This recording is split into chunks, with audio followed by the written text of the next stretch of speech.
दिल्ली नगर निगम चुनाव की घोषणा होते ही चुनावी बहार आ गया है। नामांकन करने वाले उम्मीदवार ढोल नगाड़ों के साथ एसडीएम ऑफिस पहुंच रहे हैं और नारेबाजी भी खूब हो रही है।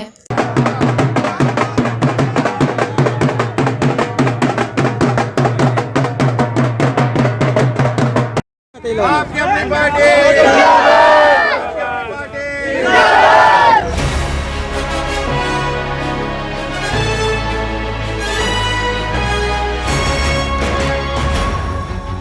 नवंबर को आपकी अपनी पार्टी पीपल्स के 2 उम्मीदवारों ने बुराड़ी स्थित एसडीएम ऑफिस पर अपना पर्चा दाखिल कर दिया।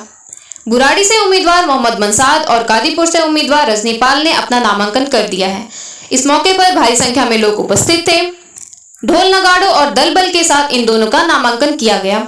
वहीं पार्टी के राष्ट्रीय कार्यालय पर राष्ट्रीय अध्यक्ष एडवोकेट रामवीर चौहान के साथ भी समर्थकों ने जोरदार नारेबाजी की। इस अवसर पर रामवीर चौहान ने चुनाव आयोग पर आरोप लगाया कि वह चाहते हैं कि किसी छोटी पार्टी या किसी निर्दलीय से उम्मीदवार नामांकन ना भर पाए, इसलिए ऐसी तारीख दी गई है कि बीच में 2 दिन छुट्टी पड़ गई है। वहीं एसडीएम ऑफिस पर क्या क्या डॉक्यूमेंट चाहिए नामांकन के लिए, उसकी भी कोई लिस्ट नहीं लगी हुई है। आइए आपको सुनाते हैं एडवोकेट रामवीर चौहान ने क्या कहा।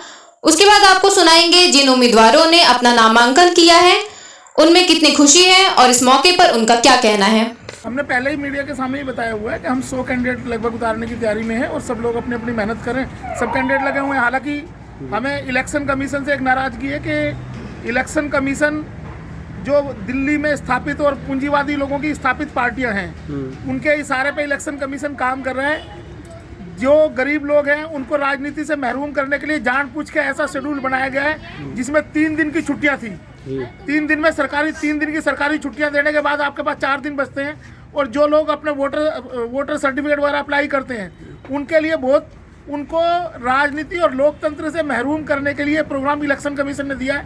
इस कार्यक्रम को हम इसकी आलोचना करते हैं और हमें लगता है कि इलेक्शन कमीशन जो दिल्ली में स्थापित पार्टियां हैं पहले से ही जो गरीब लोगों को हिस्सेदारी राजनीति में नहीं करने देना चाहती, लोकतंत्र में हिस्सेदारी नहीं देना चाहती है, उनके इशारे पे दिल्ली चुनाव आयोग काम कर रहे हैं। बुराड़ी में 5 वार्डों पर आपके उम्मीदवार आएंगे, किस रणनीति के तहत चुनाव लड़ेंगे और कैसे जीत होगी? हमारी सीधी रणनीति ये है कि इस देश में अभी जो माहौल चल रहा है, देश में माहौल ये चल रहा है कि जो पैसे वाले लोग हैं, पूंजीपति लोग हैं, जिनके साथ में इंटरनेशनल लोकल मीडिया है इस देश का, जो पूंजीवादी लोग हैं वो गरीब लोगों को सत्ता में और लोकतंत्र में भागीदारी नहीं देना चाहते हैं। गरीब लोग चुनाव में हिस्सा ना लें, इसलिए धन बल का यूज किया जाता है, धनतंत्र का यूज किया जाता है। और ये बड़ी पार्टियां जो अपने आप में सो कॉल्ड बड़ी पार्टी बताते हैं, ये गरीब लोगों के धन का मिसयूज कर रही है। पिछले 2 साल से आम आदमी पार्टी लगातार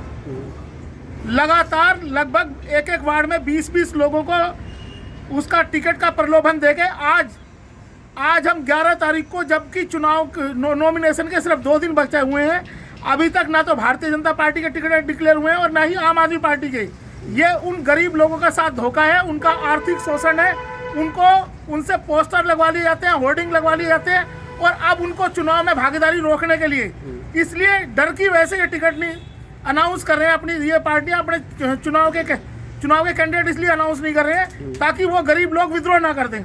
उस विद्रोह से बचने के लिए सिर्फ इन गरीब लोगों के पास 1 दिन का टाइम है, 14 तारीख का नॉमिनेशन करने का, क्योंकि गरीब लोग हैं, इनको सारी चीज़ें इकट्ठी करनी पड़ेंगी, साधन इकट्ठे करने पड़ेंगे।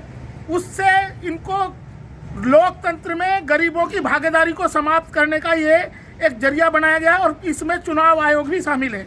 100 सीटों पे आप लड़ने जा रहे हैं, क्या भागीदारी होगी निगम में आपकी? हमने आपको कहा हमारे बीच में कादीपुर वार्ड से जो रजनीपाल जी हैं, रजनीपाल कादीपुर वार्ड से हमने उतारा है इनको मैदान में। ये गृहिणी है, साथ ये कटिंग टेलरिंग का अपना लोगों को ट्रेनिंग भी देती हैं और पढ़ी लिखी है। ऐसा नहीं है कि हम गरीब समाज के लोगों को अगर लोकतंत्र में हिस्सेदारी नहीं लेने दी जाएगी, गरीब महिलाओं को महरूम किया जाने की कोशिश की जा रही है कि ये लोग लोकतंत्र में 50% शेयर तो कर दिया इनका, लेकिन भागीदारी के नाम पे इनको पता भी नहीं है क्या पेपर है।